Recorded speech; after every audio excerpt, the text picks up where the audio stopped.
Hello. So today is my second day in England. I'm in Birmingham, England. So I had left Metro Detroit at about 2:45, and then I landed in Newark, New Jersey at 4:30. Then I left at 7 New Jersey time to Birmingham, and I got there at Birmingham at 7 in the morning their time. So I was in the air for like 7 hours or so. Watched a bunch of movies on the flight. And so I get here at 7 in the morning, and then I have to wait 2 hours for my coworker to land and pick me up. He was flying in from Detroit to Amsterdam to Birmingham. So we then met up. He rented a car, and then we drove to our work. Then at our work, we got a tour of the place, met some people, went to 2 meetings, and then went to the hotel to check in.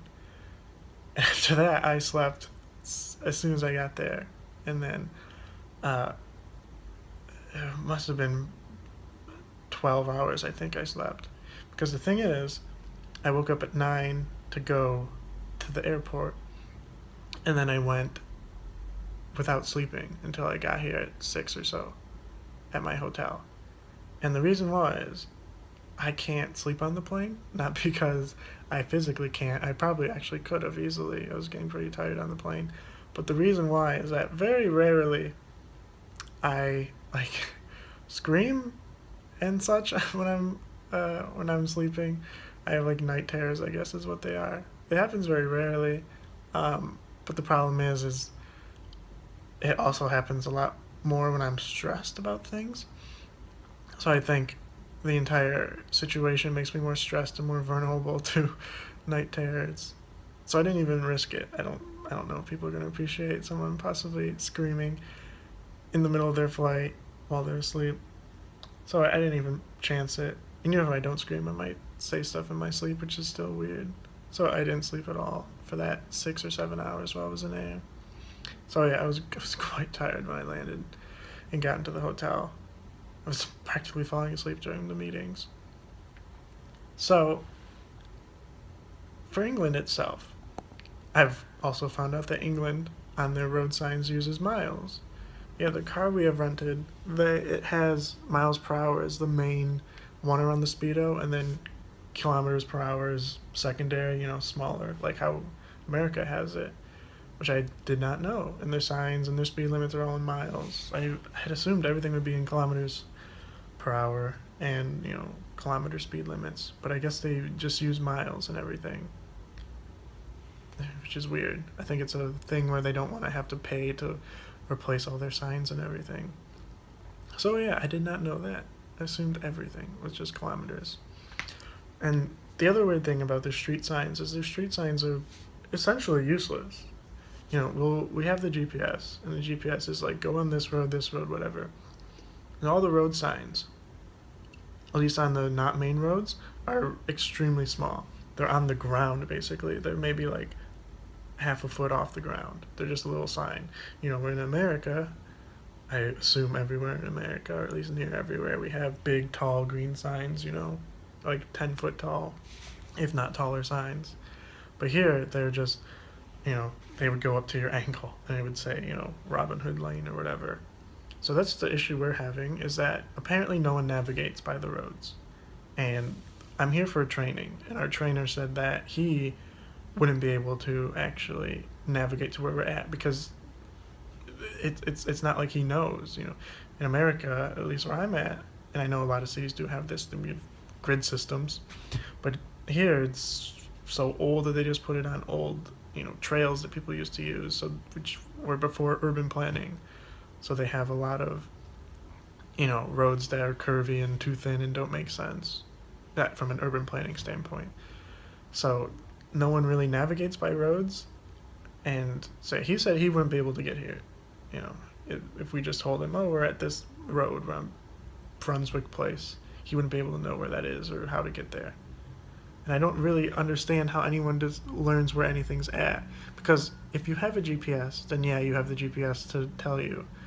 But so how do you intuitively know where to go?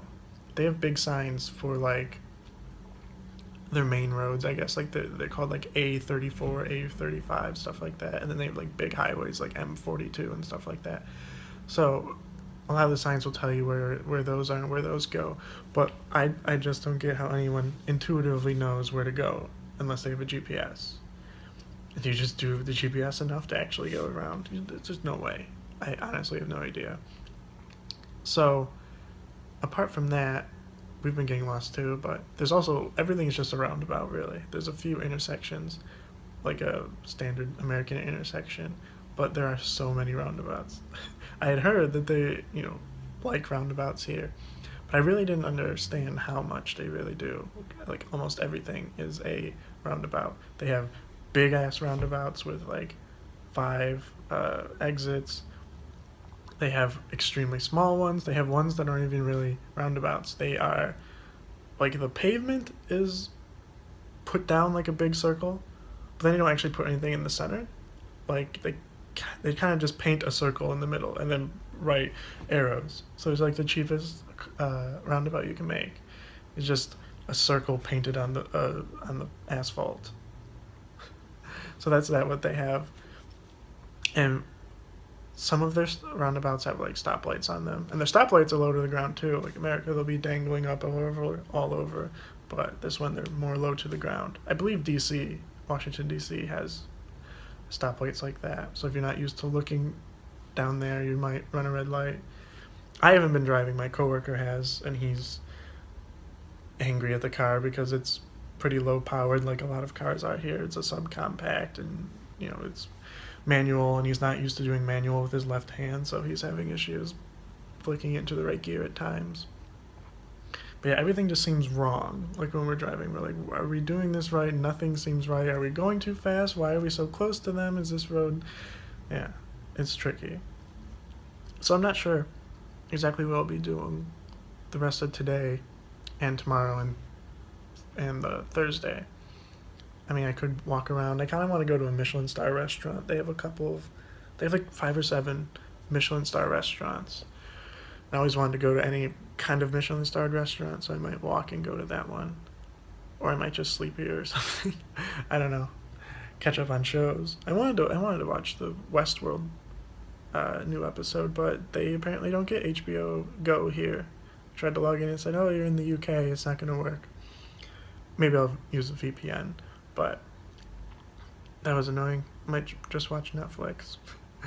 I know I'm not making the most out of my cultural experience, but I'm too tired. Even after sleeping as much as I did, it's still tiring.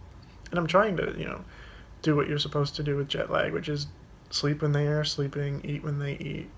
I ate when I landed on the plane. From the plane, I ate because it was like 7 or 9. It was 7, so I ate then, which is, breakfast. So I ate when they should eat breakfast, and I ate lunch when they would eat lunch, and so on.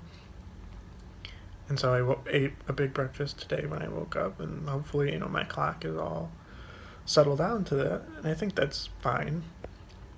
It's hard to remember that people at home are 5 hours behind, because they have a group chat, and I sent a stupid picture, and I was like, oh yeah, I'm the only person awake. It's 1 a.m. there.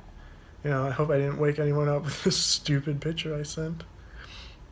So, I don't know. I might just sit around and catch up on movies and TV shows or sleep. And I'm going to do a hotel tour. So, let me switch this. Right, so this is the hotel room. Bathroom is to the right. Light is outside of it. So it's nice. It's small, but it's fine. It has one of these showers that they take off, so those are nice. I like those a lot. A lot easier to spot clean. All the toilets I've seen also have this. It's up on there instead of actually on the toilet like they are in America. So, whatever, they got a nice movable mirror thing. So, the bed, I've never seen this actually at a hotel. It doesn't have a skirt or anything, so you can just see underneath. Never seen a bed do that at a hotel. So, the one annoying thing is that there's like no outlets. Like, I'm used to outlets being on either this or on the other side, you know, one for each person. But there's an outlet down here that was used for this alarm clock that I unplugged so I can plug in my phone with an adapter. I needed to buy an adapter. So there's this desk, the mirror. Here's my view of like people's houses and stuff. There's a refrigerator in here and a safe. You know, coffee and everything. Got this closet with 2 drawers.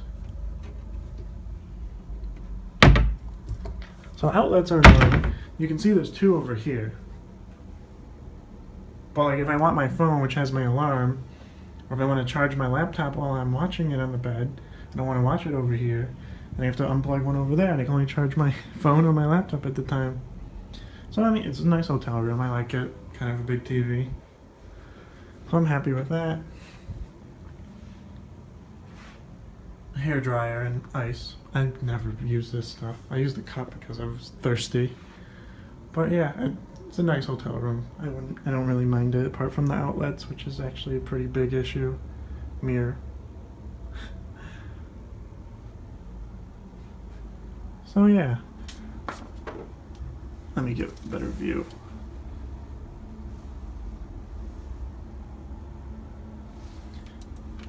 Because I want to walk around, get like, you know, some British experience. And actually, to be honest, one thing I want to do is I want to catch a Pokemon that's only in England, well, only in Europe. Gotta get Mr. Mime while I'm here.